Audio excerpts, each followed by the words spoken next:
اعلموا أن يومكم هذا يوم العيد الفطر ويوم السرور ويوم المغفور أحل لكم فيه الطعام وحرم عليكم الصيام إذا صعد الخطيب على منبر أنصتوا واسمعوا وأطيعوا رحمكم الله. أنصتوا واسمعوا وأطيعوا رحمكم الله. أنصتوا واسمعوا وأطيعوا رحمكم الله. اللهم صل على محمد. اللهم صل على محمد. اللهم صل وسلم على سيدنا محمد.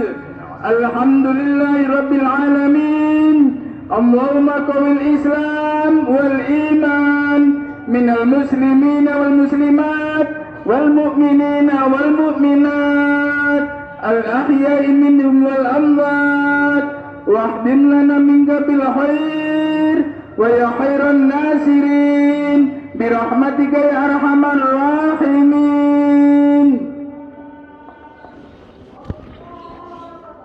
Assalamualaikum warahmatullahi wabarakatuh.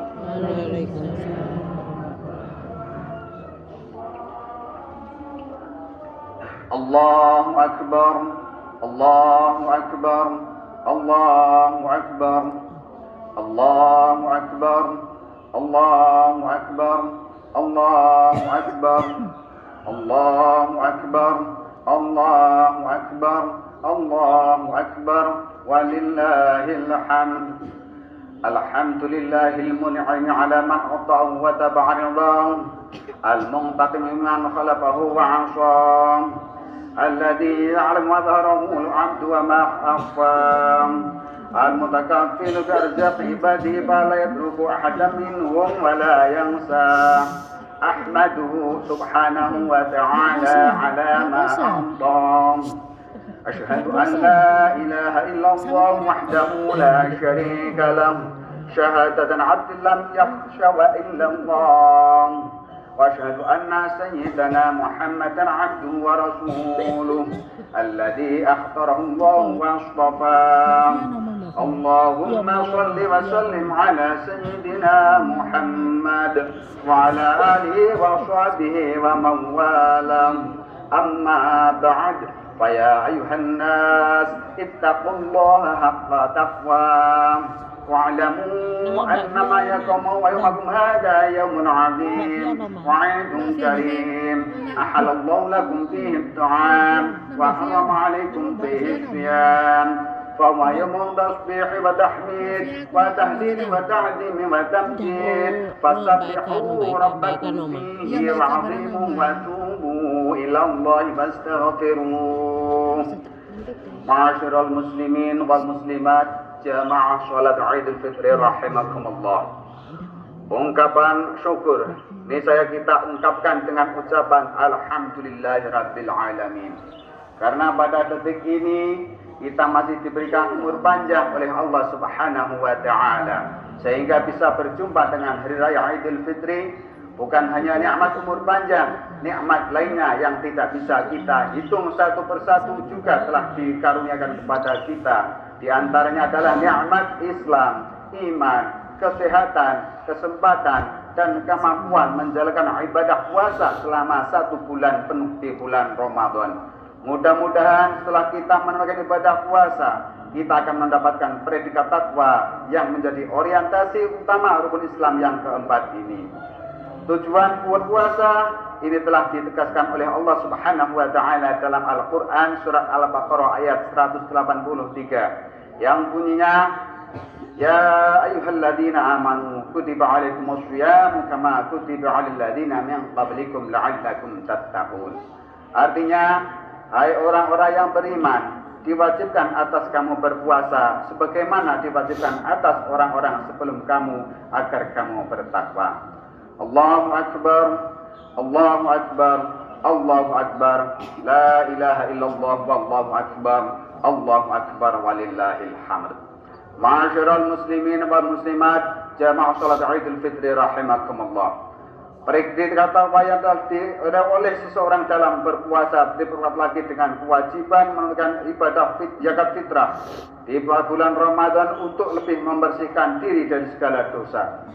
Jika direnungkan lebih dalam, kedua ibadah ini yakni zakat dan puasa memiliki tujuan yang mulia, bukan hanya berdimensi vertikal sebagai penghambaan kepada Allah, namun juga berdimensi horizontal yakni hubungan dengan sesama manusia. Kedua ibadah ini memiliki dimensi sosial dan mampu menjadikan kuatnya persaudaraan antar sesama dalam kehidupan sehari-hari di masyarakat. Dimensi sosial dari ibadah puasa bisa kita lihat dari wujud kesadaran kita untuk merasakan kepedihan yang dirasakan banyak orang akibat tidak bisa makan dan minum. Kita diajarkan oleh ibadah puasa bagaimana rasanya haus dan lapar, sehingga diharapkan akan tumbuh jiwa-jiwa yang saling tenggang rasa. Kemudian menumbuhkan pula kesadaran untuk saling membantu, apalagi di masa yang serba sulit ini, di mana pandemi COVID-19 belum juga usai. Juga munculnya virus corona pada 1 Desember 2019 di Cina, berbagai sendi kehidupan manusia terdampak, di antaranya sektor ekonomi yang terus melemah. Hal ini tentu berakibat pada semakin banyaknya orang, khususnya di sekitar kita, yang menurun taraf ekonominya. Akibatnya sebagian dari mereka tidak bisa memenuhi kebutuhan sehari-hari, termasuk untuk sekedar makan dan minum. Dalam ibadah puasa kita juga diajarkan bagaimana menahan nafsu dan keinginan kita. Madrasah Ramadan mengajarkan kepada kita untuk menjadi jiwa-jiwa yang luhur dan tidak mudah menyakiti orang lain. Hal ini dilakukan untuk mempuasakan seluruh anggota tubuh, pikiran, dan hati kita. Mata harus dipuasakan dari pandangan sesuatu yang tercela dan dibenci syariat, serta melalaikan Allah Subhanahu wa Ta'ala. Lidah harus dipuasakan dari berbicara yang tidak bermanfaat, melakukan kebohongan, menggunjing, mengumpat, berkata buruk, dan menebar permusuhan serta menzalimi orang lain. Tangan harus dipuasakan dari berlaku zalim pada orang lain, mengambil hak orang lain, dan tindakan yang merugikan orang lain. Begitu juga dengan anggota tubuh lainnya. Jika madrasah Ramadan ini bisa kita pupuk dan terus kita aplikasikan dalam kehidupan pasca Ramadan, maka bisa dipastikan akan tumbuh kedamaian dan persaudaraan yang kokoh dengan orang lain. Jika kita benar-benar lulus dari latihan-latihan yang telah kita jalani selama Ramadan, maka akan memberi efek positif di tengah kehidupan masyarakat. Semoga kita tidak menjadi orang yang tidak mendapatkan apa-apa dari puasa, sebagaimana sabda Rasulullah SAW yang diriwayatkan oleh Imam Ahmad. Kami sa'imin laisa lahu min siyami illa ju'ibalah. Artinya betapa banyak orang yang berpuasa tapi tidak mendapat secuil apapun dari puasanya kecuali hanya lapar dan haus. Allahu Akbar, Allahu Akbar, Allahu Akbar, la ilaha illallah wallahu akbar, Allahu Akbar walillahil hamd. Ma'asyiral muslimin wal muslimat, jamaah salat Idul rahimakumullah. Sementara dimensi sosial dari zakat bisa kita lihat dari semangat kita berbagi melalui harta yang telah dititipkan Allah Subhanahu wa Ta'ala kepada kita.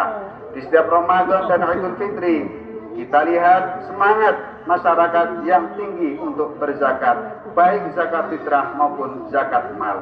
Tradisi berbagi kebahagiaan dan bersedekah berupa bingkisan, makanan, dan uang juga akan menjadi hal positif yang sebaiknya kita terus pertahankan.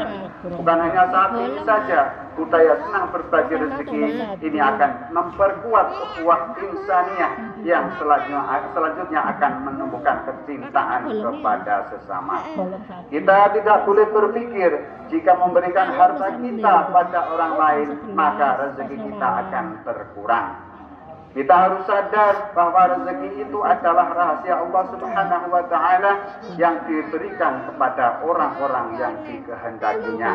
Masih banyak dari kita yang beranggapan bahwa hidup dan rezeki adalah matematika, yakni 1 tambah 1 sama dengan 2. Padahal rezeki dalam kehidupan ini tidak bisa dihitung dengan ilmu matematika. Dalam hidup terkadang 1 ditambah 1 memang ada 2, namun bisa 1 ditambah 1 ada 11 atau 1 ditambah 1 menjadi 0. Masing-masing rezeki manusia dan makhluk di dunia ini sudah ditentukan oleh Allah. Rezeki tidak akan tertukar karena Allah membagi-bagi rezeki kepada orang-orang yang dikehendakinya.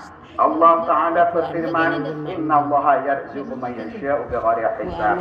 Artinya, sesungguhnya Allah memberi rezeki kepada siapa saja yang dikehendakinya tanpa batas. Al-Quran Surat Al-Imran 37.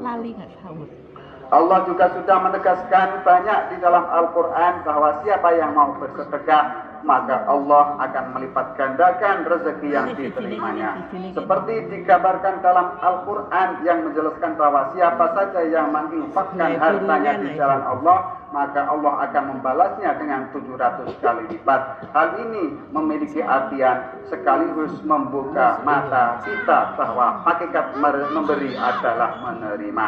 Semakin banyak kita memberi, maka akan semakin banyak kita menerima. Contoh ini digambarkan dalam Al-Quran Surat Al-Baqarah ayat 261 yang berbunyi Mathal ladzina yunfiquna amwalahum fi sabilillahi kamathali habbatin ambatat sab'a sanabila fi kulli sumbulatin mi'atu habbah wallahu yudha'ifu liman yasha' wallahu wasi'un alim.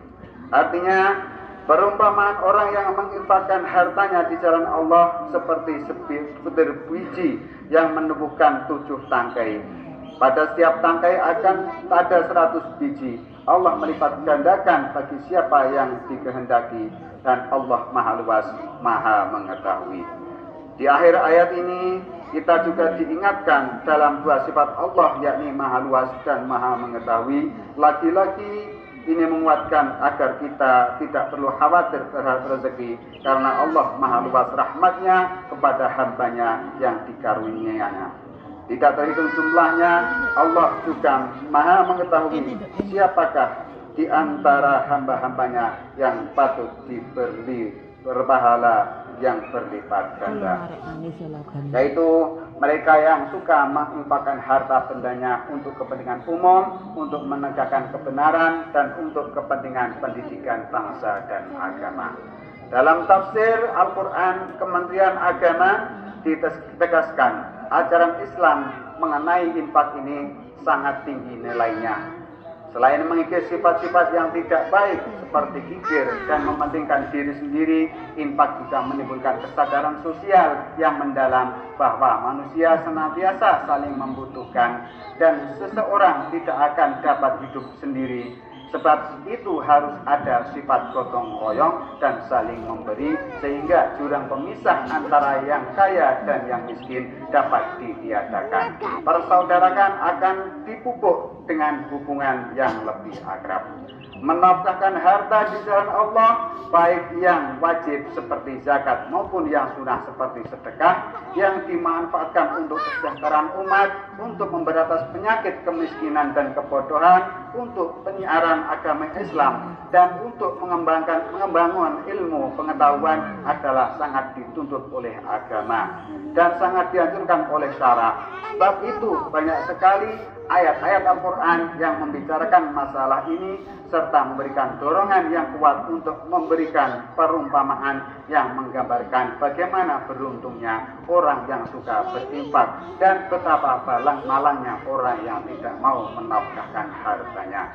Allahu Akbar, Allahu Akbar, Allahu Akbar, la ilaha illallah, wallahu akbar, Allahu Akbar, walillahil hamd.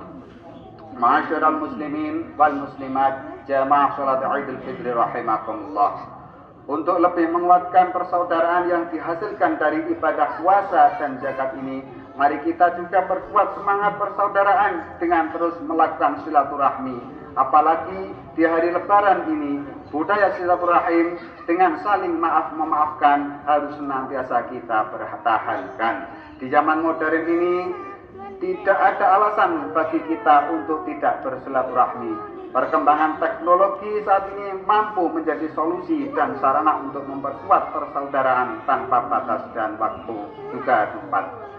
Media internet khususnya media sosial seharusnya dimanfaatkan untuk hal-hal positif seperti menjadi ajang silaturahmi, memperkuat persaudaraan, tukar-menukar inspirasi dan informasi, dan hal-hal penting seperti bermanfaat lainnya.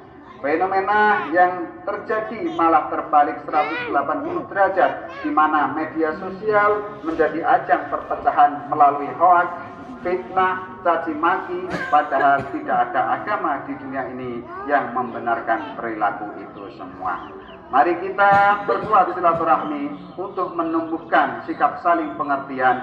Jika kita kehilangan sifat tasamuh atau saling pengertian, maka kita akan merasa paling benar sendiri dan menuduh orang lain salah. Inilah yang kemudian memunculkan sifat intoleran yang jika dibiarkan akan memunculkan sifat radikal, ekstrim, dan berujung kepada tega menyakiti orang lain seperti sifat para teroris.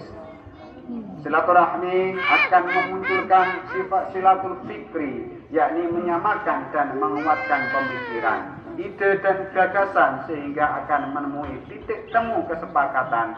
Silatul fikri kemudian akan memunculkan silatul ruh, yakni hubungan spiritual dan jiwa antar sesama manusia yang akan semakin mengokohkan persatuan dan kesatuan dalam masyarakat. Silaturahmi akan mewujudkan pesan Al-Quran yang disebutkan dalam surat Al-Anbiya ayat 107 yang berbunyi wa ma arsalnaka illa rahmatan lil alamin. Artinya, dan kami tidak mengutus engkau Muhammad malaikat untuk menjadi rahmat bagi seluruh alam. Ma'asyiral muslimin wal muslimat jamaah salat Idul Fitri rahimakumullah. Di akhir ini mari kita terus implementasikan makna hakiki dari ibadah puasa dan zakat untuk kehidupan sehari-hari sehingga mampu memperkuat persaudaraan kita dengan orang lain. Teriring doa, semoga kita termasuk minal a'idina wal faizin, yakni golongan orang yang kembali suci dan beruntung mendapatkan predikat takwa. Semoga kita suci dari dosa kepada Allah Subhanahu wa taala dan dosa kepada sesama manusia. Ja'alana Allah wa iyyakum minal a'idina wal faizin wa adkhalna wa iyyakum fi zumrati ibadihil muttaqin. Barakallahu li wa lakum fil Qur'anil 'azim wa nafa'ani wa iyyakum bima fihi minal ayati wa dzikril hakim. Wa taqabbala minni wa minkum tilawatahu innahu huwas samiul 'alim. Wa qur rabbighfir warham wa anta khairur rahimin. Allahumma salli wa sallim ala sayyidina Muhammad wa ala ali sayyidina Muhammad. Allahu akbar, Allahu akbar, Allahu akbar, Allahu akbar, Allahu akbar, Allahu akbar, Allahu akbar, walillahil hamd. Alhamdulillahi rabbil alamin. Asyhadu an la ilaha illallah wahdahu la syarika lah wa asyhadu anna Muhammadan abduhu wa rasuluh. Allahumma shalli wa sallim ala sayyidina Muhammad wa ala alihi wa ashabihi ajma'in. فيا عباد الله اتقوا الله حق تقاته ولا تموتن إلا وأنتم مسلمون. قال الله تعالى في كتابه العظيم إن الله وملائكته يصلون على النبي يا أيها الذين آمنوا صلوا عليه وسلموا تسليما. اللهم صل وسلم على سيدنا محمد وعلى آله وأصحابه أجمعين والتابعين والتابع التابعين ومن تبعهم بإحسان إلى يوم الدين وعلينا معهم برحمتك يا أرحم الراحمين. اللهم اغفر للمسلمين والمسلمات والمؤمنين والمؤمنات الأحياء منهم والأموات إنك سميع قريب مجيب الدعوات ويا قاضي الحاجات ربنا افتح بيننا وبين قومنا بالحق وأنت خير الفاتحين. ربنا آتنا في الدنيا حسنة وفي الآخرة حسنة وقنا عذاب النار. عباد الله إن الله يأمر بالعدل والإحسان وإيتاء ذي القربى وينهى عن الفحشاء والمنكر والبغي يعظكم لعلكم تذكرون. فاذكروا الله العظيم يذكركم وادعوه يستجيب لكم ولذكر الله أكبر. Demikian khutbah Idul Fitri pada pagi ini. Kurang lebihnya dalam hal menyampaikan kami mohon maaf. Yang sebesar-besarnya kami secara pribadi dalam Idul Fitri mengucapkan insyaallah ya minal aidin wal faizin. Mohon maaf kepada panjenengan semua lahir dan batin. Semoga kita mendapat ampunan dari Allah Subhanahu wa taala. Amin. Wassalamualaikum warahmatullahi wabarakatuh.